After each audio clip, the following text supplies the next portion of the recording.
राज्यात झालेल्या पेपर फुटीच्या घटनेनंतर आता शिक्षण मंत्र्यांच्या जिल्ह्यात विशेष अशी खबरदारी घेतली जात आहे।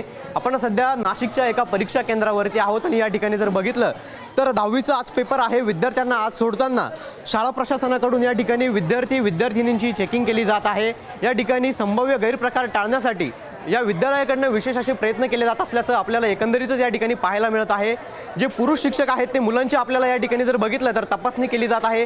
त्यांच्याकडे असलेले हात रुमाल असतील, कंपास पेटी असतील, त्याचबरोबर रायटिंग पॅड असेल, या ठिकाणी काही आढळतं का याची देखील तपासणी केली जात आहे। तर दुसरीकडे आपण बघितलं तर दृश्यांमध्ये आपल्याला महिला शिक्षक ज्या आहेत त्या मुलींची तपासणी करत असल्याचं पाहायला मिळत आहे। एकंदरीतच आपण जर बघितलं तर राज्यभरात 10वीचा पहिलाच पेपर जो आहे तो फुटल्याची घटना घडली होती आणि त्यानंतर नाशिकमध्ये आता विशेष अशी खबरदारी जी आहे ती घेण्यात आलेली आहे।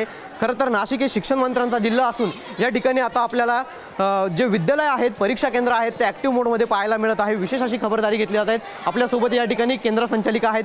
मॅडम, आपण कशा पद्धतीने या ठिकाणी खबरदारी घेत आहेत? कॉपीमुक्त जे आहे अभियान त्याला आपण जे आहे एकंदरीतच आपण त्यामध्ये सहभागी झालेला आहात। हो, कॉपीमुक्त अभियानामध्ये आम्ही सहभागी झालेलो आहोत। मी श्रीमती गावित SM केंद्र संचालिका आहे, उन्नती माध्यमिक विद्यालय पेठोड पंचवटी। इथे आमचा केंद्र क्रमांक 10-22 आहे। 230 विद्यार्थी आमच्या केंद्रावरती प्रविष्ट झालेले आहेत। त्यापैकी 227 विद्यार्थी आज हिंदीचा पेपर देण्यासाठी या ठिकाणी आलेले आहेत। हिंदी संयुक्त आणि पूर्ण हिंदी असे 2 पेपर या ठिकाणी होणार आहेत। विद्यार्थ्यांना आधीच आम्ही परीक्षेच्या आधी आम्ही त्यांना कॉपीमुक्त अभियानाविषयी कल्पना दिलेली होती।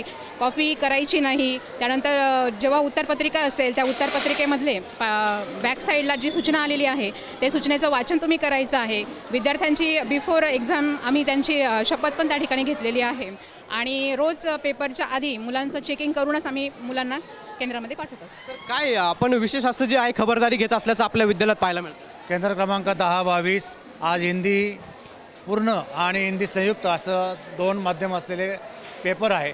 आज आम्ही 10:10 विद्यार्थ्यांकडून संपूर्ण चेकिंग करून विद्यार्थ्यांना आत प्रवेश दिला आणि संपूर्ण पेपर होईपर्यंत आणि याच्या अगोदर कॉपीमुक्त अभियान पूर्णपणे खबरदारी घेते। कुठल्याही विद्यार्थ्याकडे अनुचित प्रकार घडणार नाही याची पूर्णपणे आम्ही काळजी घेतो आणि या अभियानासाठी आम्ही अतिशय कटाक्षर आहोत, याबद्दल मी माहिती सांगतो। नक्कीच आपण जर या ठिकाणी बघितलं तर हे नाशिक शहरातील पंचवटी परिसरात असलेलं उन्नती विद्यालय आहे आणि या ठिकाणी आता परीक्षेला विद्यार्थी जे आहेत ते चेकिंग करून आतमध्ये सोडण्यात आलेले आहेत आणि अवघ्या काही काळातच या ठिकाणी परीक्षेला सुरुवात होणार आहे। मात्र यापूर्वीच या ठिकाणी जर आपण बघितलं तर शालेय प्रशासनाकडून विशेष अशी खबरदारी जी आहे ती कॉपीमुक्ततेसाठी घेण्यात आल्याचं आपल्याला पाहायला मिळालं आहे।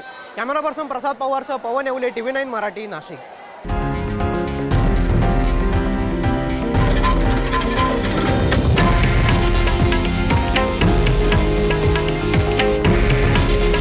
हे आहे देशातील नंबर 1 न्यूज नेटवर्क आणि आपण पाहत आहात TV9 मराठी। काळजी तुमची, हित महाराष्ट्राचं।